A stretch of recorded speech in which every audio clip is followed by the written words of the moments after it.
Oi? Hoje a nossa leitura comentada se baseará nas novas tecnologias, isso dentro do contexto da segunda Revolução Industrial. A indústria e os novos inventos.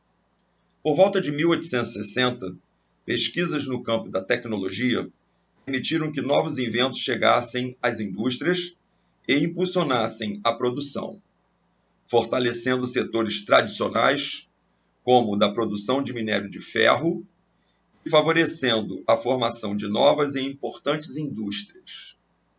Os avanços tecnológicos que se destacaram nesse período foram o processo Bessemer, na siderurgia, a invenção do motor de combustão interna e a invenção do dínamo. Com as novas invenções, era possível obter mais velocidade na produção e na distribuição das mercadorias. Vamos então entender o processo Bessemer. Até o meados do século XIX, os métodos usados na fabricação de aço eram lentos e muito caros. Essa situação mudou em 1856, quando o engenheiro e inventor inglês Henry Bessemer descobriu que a injeção de um jato de ar no minério de ferro em fusão reduzia a taxa de carbono, transformando então em aço. Após a descoberta de Bessemer, outros avanços baratearam ainda mais o produto e incentivaram novos investimentos na indústria siderúrgica. No início do século XX, Alemanha, Inglaterra e Estados Unidos produziam ao todo 50 milhões de toneladas de aço. Em pouco tempo, o aço substituiu o ferro na construção de trilhos ferroviários, edifícios e obras públicas de grande porte, como pontes e viadutos. Era um novo material, então, intensificando a produção industrial. Além de intensificar a própria produção industrial, facilitando os transportes para que as mercadorias fluíssem com mais rapidez até chegarem aos seus consumidores. O motor de combustão interna.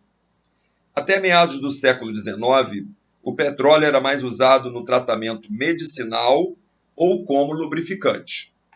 O uso do produto como combustível só se iniciou a partir de 1859, quando foi perfurado o primeiro poço petrolífero na Pensilvânia, nos Estados Unidos.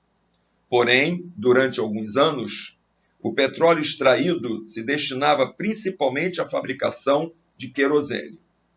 O grande salto ocorreu com a invenção e o aperfeiçoamento do motor de combustão interna a partir da década de 1870. Inicialmente, esses motores funcionavam com gás natural. Aos poucos, novos inventos permitiram o uso da gasolina e do óleo diesel. Ao iniciar o século XX, os motores a diesel começaram a substituir o vapor nas locomotivas e nos navios. Percebam que essas novas tecnologias elas vão fazer com que os transportes se tornem mais eficazes. E com isso, como eu já citei anteriormente, transporte mais eficaz faz com que as mercadorias circulem mais rapidamente, aumentando o lucro das indústrias. A invenção do dínamo. Fumaça saindo das chaminés de locomotivas, navios e fábricas. Essa era a paisagem predominante na sociedade industrial da era do vapor.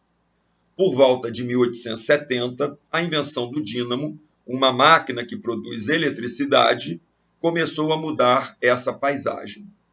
O carvão, combustível utilizado para a produção de vapor, deixou de ser a principal fonte de energia. Aos poucos, a eletricidade passou a ser cada vez mais empregada nas fábricas, nos transportes e na iluminação pública.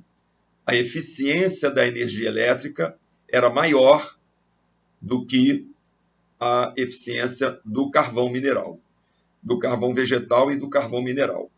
Com isso, as máquinas também se tornam mais eficientes, os transportes se tornam mais velozes. é a forma de se produzir energia, agilizando também o processo e melhorando o processo industrial. Os transportes e as comunicações. O uso do aço, da eletricidade e do motor de combustão interna permitiu o aperfeiçoamento de invenções que favoreceram a comunicação entre os povos. Entre esses inventos, destacamos as estradas de ferro, o automóvel e o telefone. No que se refere às estradas de ferro, a segunda revolução industrial foi marcada por uma enorme expansão das vias férreas. Para se ter uma ideia, em 1860, havia por volta de 50 mil quilômetros de trilhos em todo o mundo. 30 anos depois, só a Alemanha, Estados Unidos e Inglaterra detinham juntos 250 mil quilômetros de trilhos construídos. Quanto ao automóvel, no espaço de 100 anos, várias gerações de inventores trabalharam na criação do automóvel. 2 marcos nesse longo processo foram a instalação de um motor de combustão interna em uma carruagem e a criação do Ford T, um modelo de carro popular. Já com relação ao telefone, a invenção do telefone é atribuída ao escocês radicado nos Estados Unidos, Alexander Graham Bell. Ele teria inventado o telefone, desenvolvendo estudos para melhorar a comunicação de deficientes auditivos. A distância entre os povos se encurtava, tornando-os mais próximos. E com isso aí dava-se início a essa era de maior comunicação e de maior circulação de pessoas e mercadorias. Nosso próximo assunto, a nossa próxima leitura comentada, será a Era dos Impérios. Fica para a próxima, então. Tchau, tchau.